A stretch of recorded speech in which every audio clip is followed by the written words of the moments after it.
Bonjour, je m'appelle Yassine Slimane, je suis étudiant et je suis algérien et j'ai 20 ans. Donc dans cette série de 2 vidéos, je vais vous présenter le principe de l'effet cumulé. Donc déjà, l'effet cumulé, qu'est-ce que c'est?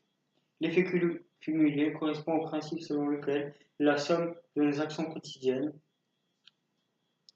s'accumule au fil des jours, au fil des semaines, des mois et des années, pour aboutir à un effet dont les résultantes sont cumulatives. Donc l'effet cumulé se décompose en 6 principes que je vais vous présenter. Donc le premier principe se trouve être une grande discipline, est un élément clé de l'effet cumulé. Donc des actions, plus de la régularité, plus une bonne gestion et utilisation du temps, de notre temps, tout ça est égal à une différence radicale dans notre vie. Donc l'effet domino par exemple est un domaine ayant effet sur d'autres domaines. Car moi j'ai mal, par exemple, induit une baisse, voire une absence d'énergie et de volonté, qui engendrera des effets des plus néfastes sur notre vie. Donc, cela pose problème pour beaucoup de personnes car il faut faire des efforts sur une longue durée et de manière efficiente pour espérer avoir des résultats des plus probants sur notre vie. Donc, l'effet cumulé est un principe immuable qui détermine le déroulement de notre vie et c'est à nous de le mettre en pratique pour qu'il nous soit bénéfique. Donc, le principe 2. Le deuxième principe, c'est les choix donnent lieu aux décisions. Donc, nous arrivons tous dans ce monde de la même manière, nus et ignorants de toutes choses, et le reste de notre vie se trouve être impacté et être le résultat ou l'addition de choix que nous prenons ensuite. Cela me rappelle d'ailleurs le principe du 98-2, donc de Cédric Anissette, ce principe selon lequel 98% des choses qui arrivent dans notre vie dépendent de nous et 2% échappent à notre contrôle. Donc, ce sont souvent les petites choses les plus insignifiantes qui nous causent le plus de tort, même dans une société ayant acquis un goût modéré pour le rôle de victime. Il faut apprendre à se maîtriser et à ne pas rejeter systématiquement un tort qui nous est arrivé sur des éléments extérieurs.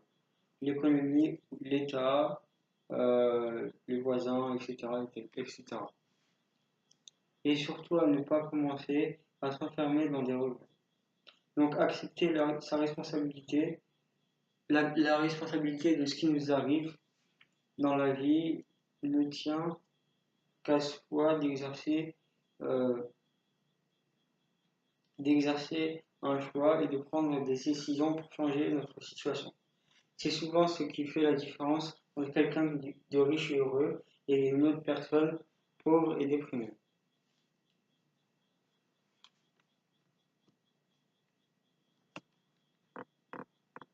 Afin de récolter les bénéfices de l'effet cumulé, il faut, en conséquence, agir dès maintenant pour obtenir les résultats escomptés. Les chiffres démontrent que si l'on s'améliore d'un dixième dans n'importe quel domaine, chaque jour, au bout de 70 jours d'affilée, l'on devient 2 fois meilleur. Donc le principe 3, c'est les habitudes déterminent notre vie, en majorité. Donc le troisième principe, c'est que la plupart des gens ne contrôlent pas leurs habitudes, mais laissent leurs habitudes les contrôler. Certaines habitudes inconscientes ont des aspects positifs, tels que prendre son petit déjeuner, ou se lire, pratiquer une activité de temps à autre, ou se brosser les dents. Donc la différence fondamentale entre les individus qui mènent une vie réussie et les autres et d'autres individus qui s'organisent dépendent de leurs habitudes. Qui s'organisent mal dépendent de leurs habitudes. Donc avec de la pratique et de la répétition, une bonne ou une mauvaise habitude se transforme en bonne habitude ou en automatique. C'est à nous de décider d'abandonner nos habitudes qui nous desservent et d'adopter celles qui nous propulsent. Cela commence à sortir du plaisir momentané qu'apporte la gratification immédiate. Changer n'est pas chose simple, mais c'est pour cela que peu de gens choisissent de le faire. Donc le quatrième principe, c'est le momentum. Le moment, c'est lorsqu'on atteint le moment où tout devient plus facile. Donc le progrès est un processus lent qui nécessite d'enchaîner des actions successives dans le même but de faire converger nos efforts vers des résultats qui finissent par être produits, et de plus en plus facilement. Ce qui explique pourquoi les personnes qui réussissent encore plus, car elles possèdent le schéma euh, de la réussite, ou plutôt elles découvrent comment faire. Donc le schéma inverse est tout à fait possible. Donc, pour que le momentum soit à notre avantage, il faut appliquer 5 sous-principes. Il faut faire des choix basés sur nos objectifs fondamentaux. Adopter une bonne attitude pour que le momentum soit à notre avantage. Répéter les actions suffisamment de fois afin d'établir de nouvelles habitudes bénéfiques. Et mettre en place des routines de succès. C'est ce qui s'appelle des routines de succès. Et être régulier dans nos actions. Donc il faut incorporer nos nouvelles habitudes dans des routines quotidiennes et hebdomadaires. Donc le cinquième principe, c'est la puissance de l'influence. Donc pour maintenir la trajectoire vers nos objectifs, il est essentiel de comprendre qu'il est nécessaire de se laisser influencer que par des bonnes influences. Il y a 3 facteurs extérieurs qui peuvent nous influencer ou nous faire dérailler. Nous sommes tous influencés de 3 manières. Nous subissons des influences internes, d'abord, avec les idées